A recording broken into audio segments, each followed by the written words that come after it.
In this video, I'm going to show you how you can easily add a white background on your Instagram story.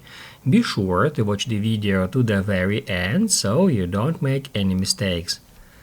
Let's get started, guys, and first off, open up Instagram app.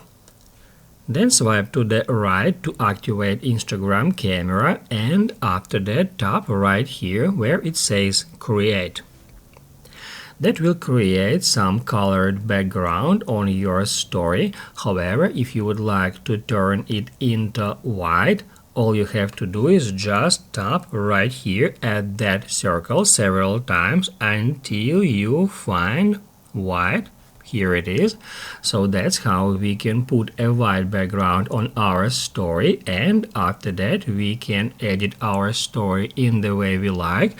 We can tap right here, add stickers, we can add some stickers here, we can add some photos, all the stuff we usually do while creating a story on Instagram. If this video helped you out, don't forget to hit the like button.